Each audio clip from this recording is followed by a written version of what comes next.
প্রতীক পেয়েছে।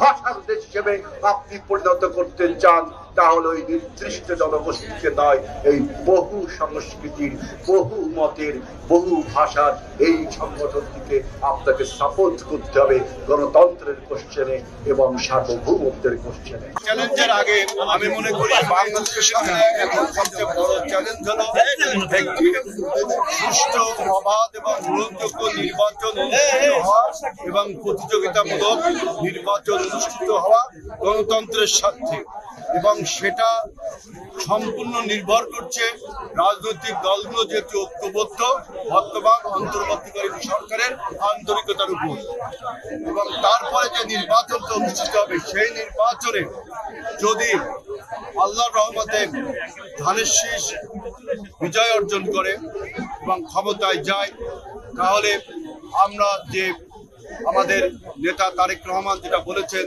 যে আমরা বাংলাদেশের অর্থনীতিকে $1 ট্রিলিয়ন উন্নীত করব। আমরা বলেছি ক্ষমতায় যাওয়ার 1 বছরের মধ্যে 1 কোটি মানুষের কর্মসংস্থান সৃষ্টি। আমরা বলেছি যে দরিদ্র অসহায় মানুষের জন্য আমরা ফ্যামিলি কার্ডের ব্যবস্থা করছি, যেটা নিয়ে আমরা অনেক আলোচনাও করেছি। আমরা ফার্মার্স কার্ডের ব্যবস্থা করেছি। আমরা নির্বাচিত হলে বলেছি যে আমরা ইউনিয়ন পর্যায়ে হেলথ কেয়ার ইউনিট গঠন আমাদের সংগঠন, এবং আমাদের এই রূপসা, এই তেরোখাদা, এই দিঘলিয়া, এই খুলনার মানুষের সামনে সবচেয়ে বড় চ্যালেঞ্জ হলো আমাদের এই খুলনাকে যে মৃত শিল্প নগরীতে পরিণত হয়েছে, এটাকে আমরা আধুনিক শিল্প নগরীতে পরিণত করব। খুলনাকে আমরা একটা বাণিজ্যিক নগরীতে পরিণত করব। আমাদের খুলনা এই দক্ষিণ অঞ্চলের একটা কর্মসংস্থানের সবচেয়ে বড় জায়গা স্টার জুট মিল, এই যে জুট মিলকে আমরা চালু করব।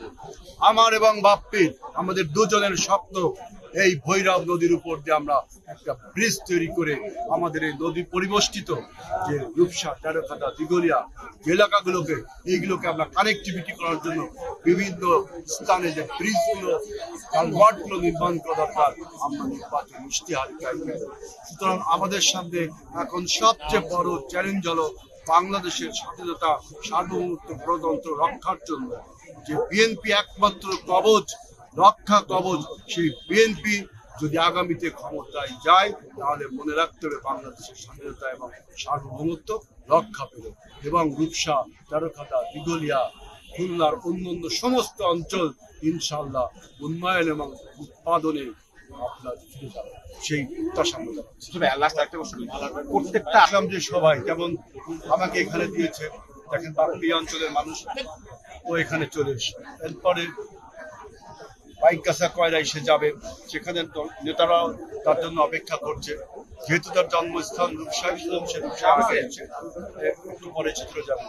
আমাদের খুলনা মহানগরী বলেন, হারিশপুর, দৌলতপুর সিট বলেন, আপনার ডুবুরিয়া, ফুলতলা, 5টা সিটে আমাদের মনোনয়ন দিয়েছে, এবং নেতাকর্মী দেখেন কতটা ঐক্যবদ্ধ। কারণ আমরা আমাদের নেতা তারেক রহমান, বেগম খালেদা জিয়া যে নির্দেশ দিয়েছেন যে আমাদের সামনে এখন সবচেয়ে বড় চ্যালেঞ্জ দেশ রক্ষা করা।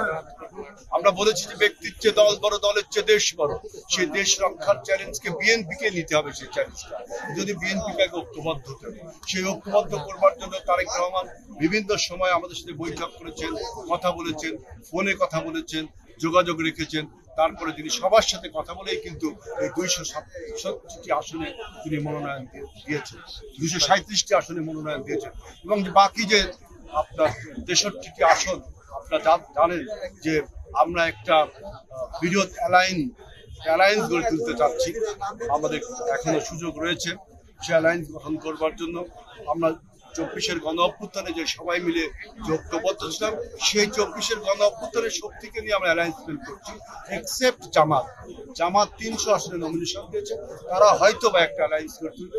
আমরাও সেই সুযোগ রেখেছি যে বাকি আছে, সেখানে হয়তো আমরা একটি জোট গঠিত হবে। অর্থাৎ আমরা যে ঐক্যের কথা বলেছি 7ই আগস্টে সরকার গঠনের আগের থেকে, যে আমরা যদি নির্বাচনে জয়লাভ করি, পরাজিত যেই হোক, আমরা সবাই মিলে একটি জাতীয় সরকার গঠন করব। অর্থাৎ ঐক্যের আমরা ডাক দিয়েছি, বৃহত্তর ঐক্যের জন্য। অর্থাৎ আমাদের দলীয় ঐক্য একই সাথে সুসংহত হবে। এবং আপনারা দেখছেন যে খুলনার 6টি আসনে কোথাও কোনো পাল্টা হুমকি, আক্রমণ, প্রতি আক্রমণ নেই। কারণ আমরা বেগম খালেদা জিয়া, তারেক রহমানের নির্দেশের প্রতি আমরা অনুগত। সবাইকে